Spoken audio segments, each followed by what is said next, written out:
Greetings all, Ferrari 601 here. On January 9th, ASR released this, version 2.0 of their 1991 Ferrari 643 Formula One car. In a few other review pieces, I've already talked at length about this car, its technical specs, its competition history, things of that nature, so I'm not going to cover that specifically in this video here. This one is 100% devoted to the work of ASR and what they have done on this wonderful car. The 643 was released in 1.0, guys, not all that long ago, and it's rather peculiar, to say the least, that ASR would release a completely new version of the car so soon. But when we look a little bit deeper into its characteristics, I think we can understand how they justified such a quick turnaround from 1.0 to 2.0. Their choice to call this car version 2.0 rather than 1.1, as we might expect, is a little bit puzzling at times, but when we look more closely, we see that we have a 100% new 3D model, new graphics, new textures, new sounds, and new physics, plus a new helmet and driver model. When you integrate all of those things into one, you find that probably the only reasonable way to release something like that is to call it 2.0. This car is 100% from the ground up brand new. None of your original 1.0 installation will apply here. Therefore, when you install it, as I found out, you have to make sure everything is removed from earlier versions of this car when you install this one, because nothing carries over whatsoever. Externally, we see some brand new texturing, brand new modeling, and some brand new wonderful details for your eyes to take in. The first thing that I noticed, looking at the 2.0 guys versus the earlier versions of this car, are these details around the wing section. Look at the side of the nose cone there. You see this, I guess I would call it a composite Kevlar panel. This cross-hatching, this diagonal cross-hatching in that beige area just above the elements of the front wing. That was not seen at all on earlier versions of this car, but when you go look at pictures of the 643, you do see that Kevlar material, I guess it is. So certainly to update this car into this visual spec and to model that is very welcome indeed, and again, very true to life. When we get closer in with the details here on the front end, you can see that everything is just much more polished and much more detailed. See the weave of the carbon now fully realized on the front wing. Again, the modeling of the wing itself in terms of specification is the same as the original versions, but that's because it is, well, a model of the same car. Everything is just much more crisp, much more precise, much more highly polished. See the sponsorship graphics here. When we get really close in, this is the closest we can get on our zoom level. Everything is very sharp. There is pretty much no loss in resolution here. You can see the Ferrari badge there on the very tip of the nose. That is perfectly legible. Everything in that is completely visible, and there is no distortion whatsoever. Absolutely great. Moving up the nose cone, you see that NACA duct in the center just below the digital logo there. Of course, that's probably for cockpit cooling. Wonderfully done. There are no harsh edges. Everything is very crisp, very exact. Absolutely love this work. Moving up to the suspension, the push rods, the pickup points for the suspension. Everything enters the chassis just so. Everything lines up as you would expect it to. There are no, again, harsh edges, and everything is just as you would expect it to be. For the center section of the car, great modeling continues all the way throughout. Have a look at the paint here. It has a combination of that matte finish that I like so much, plus some reflections on some of the flatter surfaces. I love it. Absolutely love it. It looks like this car was just prepped in the race bay and it's about ready to go ship off to a Grand Prix weekend. Everything is just spot on. 100% spot on. Love this work so much. Also, it bears pointing out that ASR do all of their modeling completely 100% in-house, so this is truly ASR through and through, 100% their own homegrown talent. Absolutely glorious work, I have to say. See the rear wing here just peeking into view? That weave of the carbon along the end fence of the rear wing, again, so nicely modeled, so nicely detailed. And these are things that you don't see when you're out on track necessarily. Yes, you notice it in the replay, but the fact that they care so much to give us such a high level of detail here, it just speaks to their passion, and I just absolutely love it when I see modders who are so passionate about their work. See the bolt holes here for the adjustment of the rear wing flap. Love it. Looks like they are hex or Allen head screw heads there. Absolutely wonderful. Moving down toward the rear of the car, there are those quad exhausts that this car is so famous for bearing, and just peeking underneath the bodywork there. See the gearbox casing, of course, with the Ferrari logo at the back, because why not? We're Ferrari, let's be completely shameless about it. And then you can see the suspension as it goes from the outboard sections into the bodywork there underneath the skin of the car, linking up to the gearbox. Absolutely great. I will say, though, that we have lost our removable bodywork. 1.0 showed removable bodywork. You could see that they had modeled the engine underneath. That is no longer.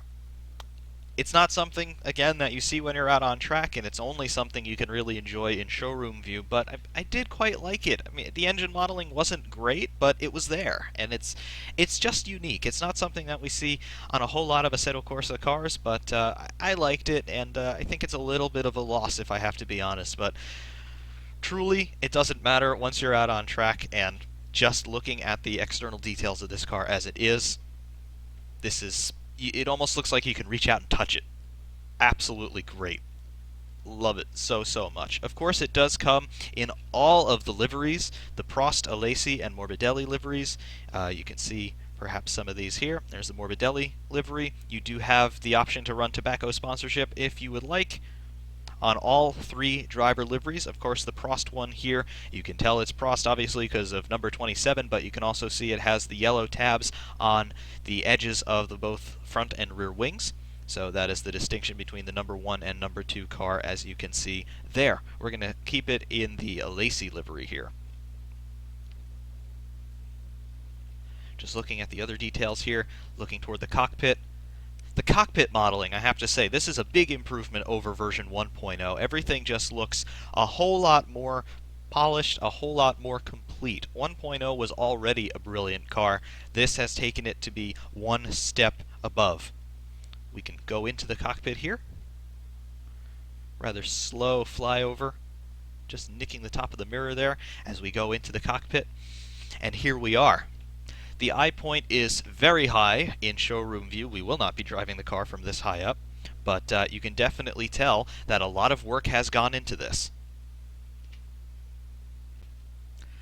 Looking around in the cockpit, you can see the dashboard, very nicely modeled as it was on 1.0, but again, it is just that much more polished. You can see I believe that's a front anti-roll bar adjuster there on the left, that lever that you can see. Just as they did on 1.0, they have modeled the linkage on that lever. Just great. You can see the cable there and the little tensioner screw piece there. Just wonderful stuff. The steering wheel, nicely modeled as well. You can see that, I believe it would be Alcantara, the rim of that steering wheel, just to give the driver's gloved hands a bit better grip there, but not to be too abrasive at the same time. Wonderful. Buttons on the steering wheel. You can see the talk button on the left there. Obviously, that's for the radio. And that button with the circle on it. I wondered what it was in the last video. I think I figured it out this time. It is either an engine kill or it is a master radio switch. I'm not entirely sure. It might also be an overtake button. If you're going to interpret that circle as a letter O, might be for a little bit extra engine boost. It's one of those functions, but again, you don't interface with those things when you're driving the car, but it is a very nice detail. You can see there, just in front of the seat, which would be underneath the driver's legs, I believe that is a fire extinguisher, so obviously a pressurized bottle containing either some sort of dry chemical fire retardant or a carbon dioxide cylinder just for fire control, because these cars did have a tendency to burst into flames sometimes, because we are talking early 90s and, well, reliability sometimes was a little bit to be desired. Moving around the sides of the cockpit, that weave of the carbon that we talked about on other components, still here, very nicely done. And then you see the cockpit surround here on the sides of the bulkhead, the survival cell there, nicely done. See the chassis plate, Ferrari, nice touch. Again, all Ferrari Formula 1 cars have that. And then the FIA homologation sticker there with the barcode. And it's even been yellowed to give the impression that it has aged by about 25 years. Absolutely great. I love it so much. To the back of the cockpit, you can see the back of the seat with the seat belts nicely rendered there. You can see the stitching on the seat belts. Just wonderful. And then, of course, to the back where we've got our cushion for the back of the helmet, and then the air snorkel. Wonderful. And there, that little winglet sticking out, that's the onboard camera, and they have modeled where that camera would sit. It looks like it's just an empty space, but you can see where the camera would be fitted to the car. Great. 100% great. Of course, returning to the dashboard, you can see the tachometer. Split tach, of course, as all early Ferraris had, early 90s Ferraris rather. It splits into two pages, so you get low revs on one page and then you get high revs on the second page. That red light you can see on there, that is our shift light. You'll also have gear and speed and actually lap time indications here. Of course, when the car is switched on, we are off because we are in showroom view. Leaving the cockpit and just continuing our flyover of the car. Just wonderful. I love the reflections here.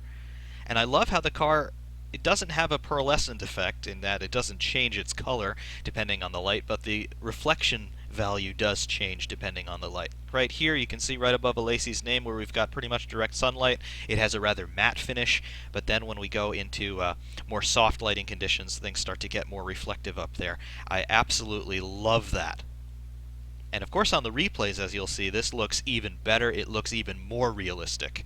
And then when you couple that with the great driving dynamics and the great sounds that you're going to be hearing from this thing, you could swear that you're watching this car in a test session, perhaps from a Corsa Clienti session. Just absolutely wonderful stuff. It looks so convincing to be real. Absolutely love it. See the texturing on the tires here, get some better light for you. See the chalk marks on the sides.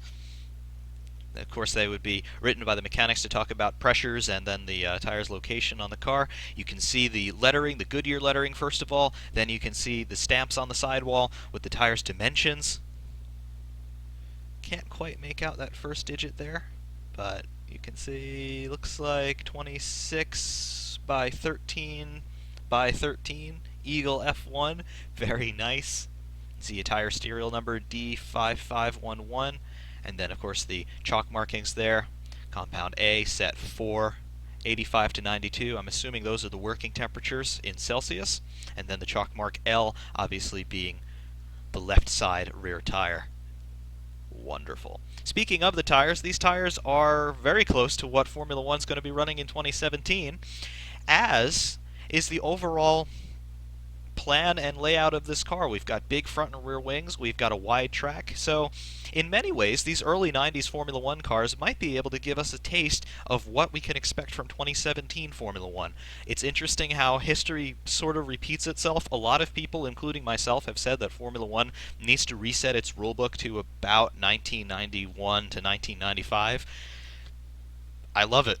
Absolutely love it. To be acquainted with this generation of car, I think in 2017 as a fan is going to be very important, because you're going to begin to understand the sorts of dynamics that are going on for the drivers as they're out on track, and to be able to understand that through the lens of history, as I like to do so very much, is absolutely a wonderful opportunity. So I'm definitely looking forward to that. But also what I'm looking forward to, and what we're going to be able to gratify instantaneously here, is to get this car out on track. Today we're going to go to Mugello and we're going to tell you about what it's like to drive. Stand by. Welcome to Mugello. Of course, before we get out on track, the setup screen. These are all your default setup values, and of course you can play to your heart's content with all of this stuff. First, on the gear screen, you've got your gearbox, 1st through 7th gear. Of course, you can adjust these any way you like. Also, your final drive ratio is open for play. Tires, remember we are early 90s, so that means we've got qualifiers. These are super soft, super slick, super fast for a lap or two. And then you've got your soft and hard. For this run, we're going to be running the hard tires, just so that we have a little bit more longevity in those pieces of rubber. Tire pressures, adjust these any way you like. The default value is 19. You can go all the way down to 12 psi and all the way up to 30 psi, which is actually rather high for a Formula One race tire, but there you go. Fuel, big fuel tank in this car. Remember, no in-race refueling was permitted in this era, so it goes all the way up to 215 liters, so plan accordingly. Suspension, anti-roll bars on the front and rear, wheel rates, and ride heights, of course. Aero, you've got your front and rear wings. You do not have a visual representation of the wings changing their angle of attack as you adjust the wings. Of course, the effects, however, are implemented. Alignment, camber, and toe on all four corners. Dampers, your bumps, fast bump, rebound, fast rebound, all of that stuff on all four corners as you would expect. Drivetrain, here's where you make your differential adjustments in power, coast, and preload. Generic, brake bias, that's all you've got. Default is 60% to the front. Advanced suspension settings, your travel ranges, and bump stop stiffnesses on all four corners. And then your visual mods here. This is the T-cam. So watch the winglet just behind the driver's head. It's right now to screen right. And it is remaining on screen right. I'm not entirely sure what this does. On other iterations of this mod, it actually changed the physical location of the T-cam. In other words, it would move it to the opposite side of the roll hoop. Not quite sure what effect this has, if any. We're going to leave it at its default value. I guess it doesn't really matter, but you used to see that change on earlier versions of the car. I'm not quite sure what happened there. In any event, I'm going to load my own setup on this, because I have done some running here. And we're going to put enough fuel in for the run. You'll notice our ride height has shifted to below the minimum tolerances because of the extra weight. I had it really trimmed out for hot laps before, but we're going to have to adjust our ride height just a touch on the front end to bring us back into compliance there. We don't want to be bottoming this car, so we might have to watch out for the early laps. Put the hard tires on, pressures are good. And I just want to check my rear camber settings. A little bit more rear camber, to 1.9. All right. So, in the cockpit now, everything is alive. You can see the lap time ticking away down there at the bottom of the screen. Speed readout front and center in metric, and then our gear indicator and our fuel level indicator. See the gear indicator there ticking up as we go up through the box. And then, of course, our pedals, as always, in the lower left. So, first gear. And let's pull away. Very fierce clutch bite, as you would expect, so be careful not to stall it on your way out of the pits.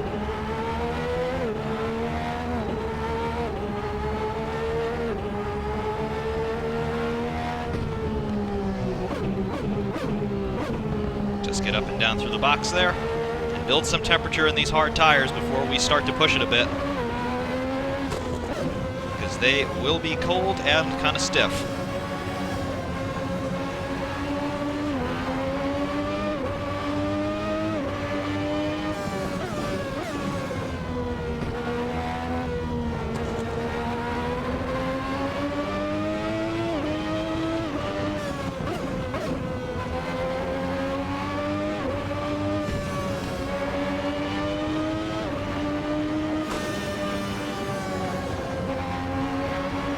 Hear that 3.5 liter V12 behind me just starting to warm up for its aria. Very nice sounds indeed coming from this thing. Again, completely new sound package on this car in comparison to 1.0 and earlier versions.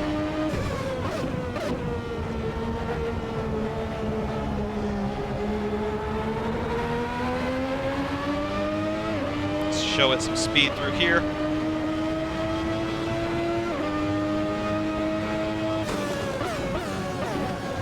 I am not convinced that the tires are where I want them yet, but the brakes are, so we can get on with the program.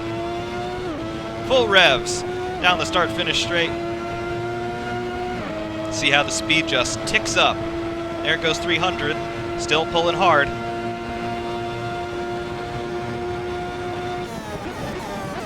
On the brakes a little earlier than I need to, because again, hard tires, and they're not quite warmed up.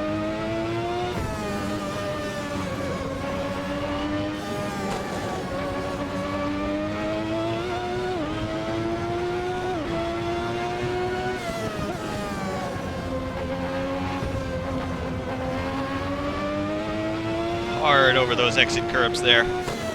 Still being a little cautious here. Those tires need about 2, sometimes even 3 laps to really get into their working range.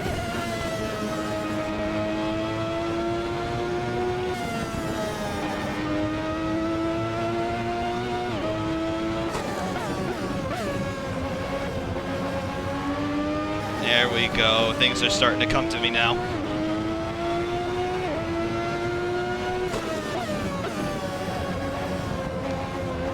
Okay, I think we're pretty much where we need to be in terms of the warm-up. We can start talking about what the thing does. Oh yeah, we're there.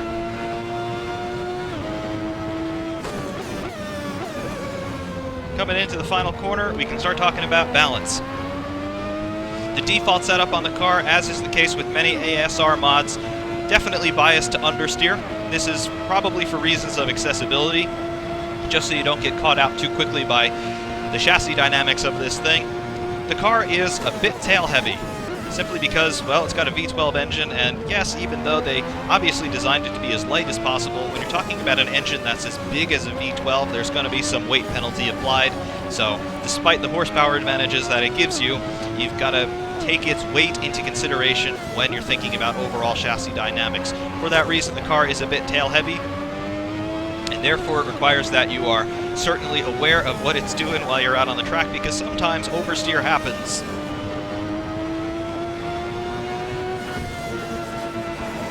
In this early stage of the run, you'll notice now that the tires are up to temperature, there is a lot of consistency corner to corner. The car has a lot of grip, it has a lot of stability. You have to watch it when it's in that transitional zone between mechanical and aerodynamic grip. On this car, that's around 100 miles an hour, so when you're running about 165, 170 kilometers per hour, that's when the car is making a switch from being a traditional car to being an upside-down airplane. So you just got to make sure that you're aware of the change in grip dynamics.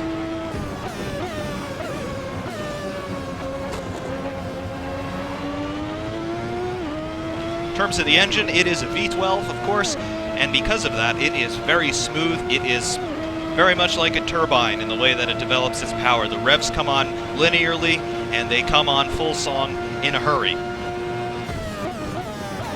Power delivery over the course of the rev range is very consistent. The engine is very tractable. There are no peaky points in it. I do have to say, though, being a Formula 1 engine, particularly of the early 90s vintage, it doesn't have a whole lot of torque in comparison to the amount of power it has. Of course, that's just a factor of displacement and RPM, so sometimes coming on the throttle a little bit earlier is advantageous, provided that you can hold on to it. For high-speed corners, the balance is very good, biased, obviously, as you can see, to a bit of understeer. You can't make these corners here flat out. Perhaps with a little bit more setup tweaking you can, but at least in this spec here, flat out is not going on through those corners. I have to say, this complex here, my favorite one on the circuit, you're right in that transitional point between mechanical and aero grip. The car is still stable, even though it is actually undergoing quite a dramatic transition there in terms of how it's generating the majority of its grip. And then the high-speed chicane, very aero-sensitive there. Plenty of performance.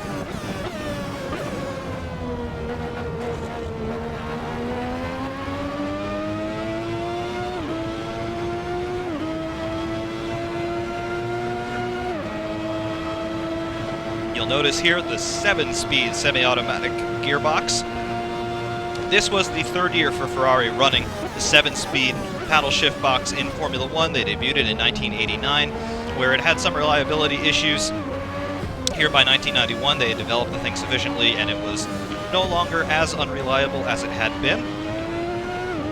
Of course, though, being of the era, it does not shift nearly as quickly as more modern semi-automatics do. You are definitely very cognizant of the gap in drive between gears. You do hear it, and actually when you're flat out down the straights, you actually lose a few miles an hour in speed as the car is making its gear change.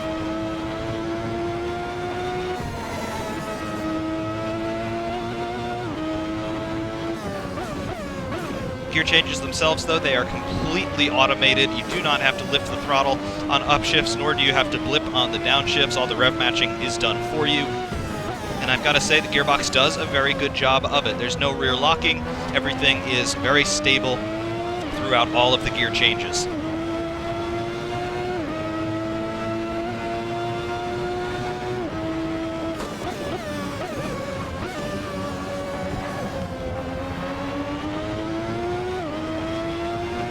Even on these hard tires, traction is good.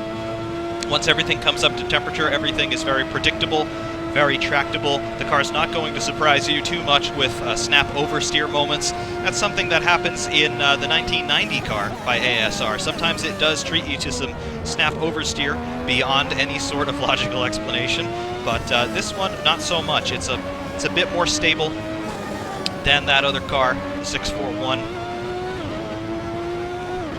Therefore, you can attack the racetrack that much more confidently. And you can see as we progress through the run, there is understeer.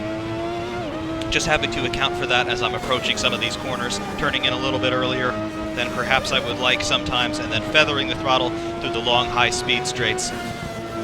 Like here, lots of pedal work going on there just to keep the nose where I want it. You definitely adjust the attitude of the car with the throttle as you're going through a high-speed corner. Then, of course, your transition between throttle and brake, if you're going to left-foot brake like I am, very important just to keep that nose pointed toward the apex.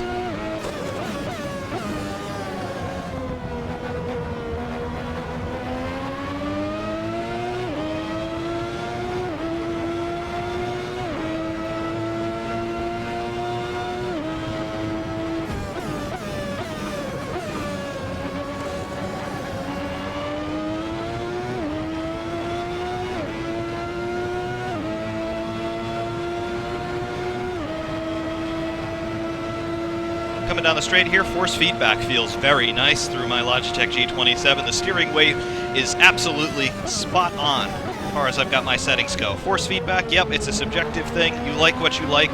Some people might not like what you like, but I like what I'm feeling here. Steering weight is not as heavy as it is in some other cars, but at the same time it is still very reactive and very communicative. You can definitely get a sense of where all four corners are as you're going around corners, and everything just gives you information all the time.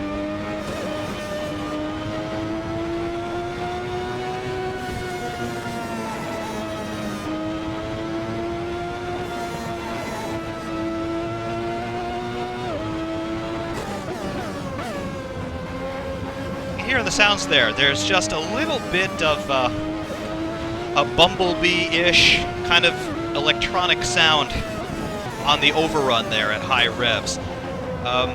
High-quality sound samples of this car are very difficult to come by, simply because of how old it is and the era in which it raced.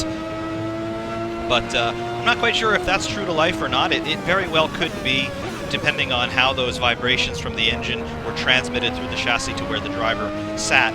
But you do hear that, and of course, brand new sound package on this car, so we did not hear that before in earlier versions.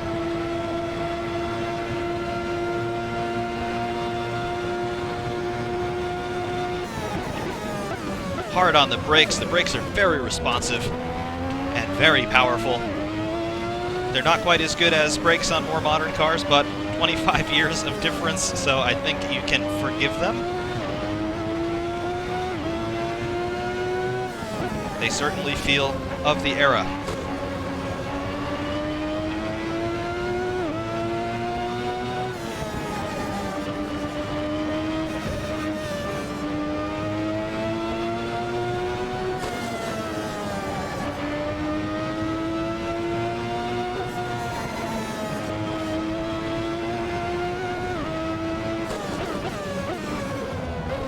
There's a little bit of oversteer coming into the medium speed chicane.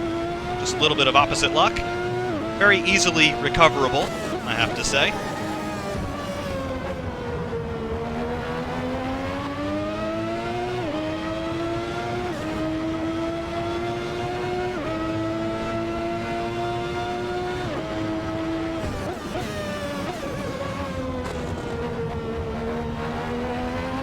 And in the overrun there at medium revs, you can hear some backfires going on behind you.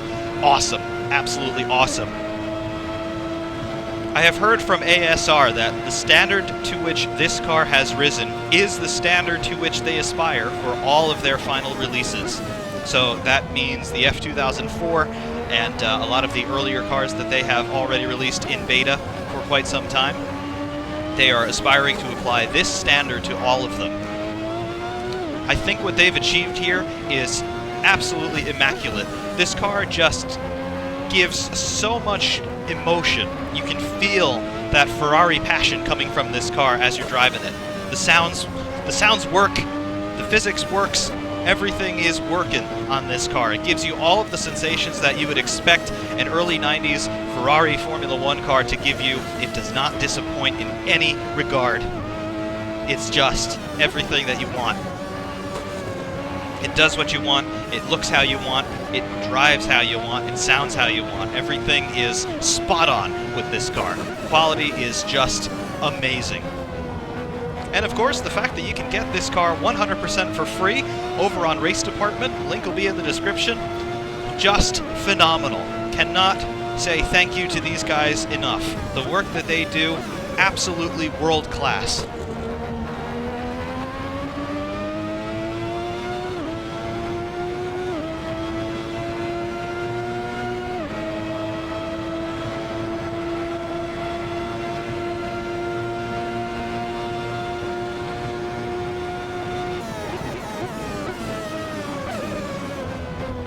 Braking and downshifting straight to the apex. You're not going to unsettle the car too much.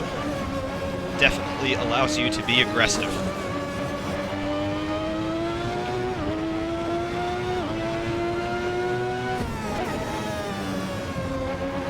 A little bit of understeer setting in.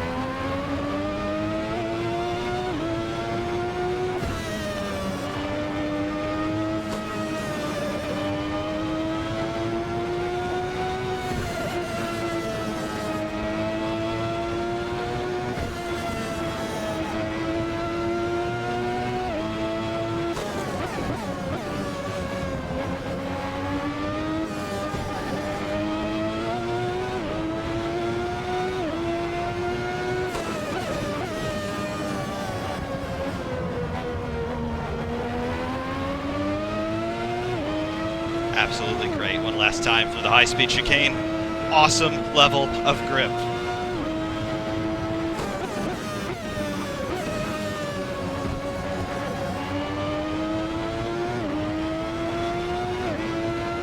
Now into the pits. Pick up the limiter here. 80 clicks.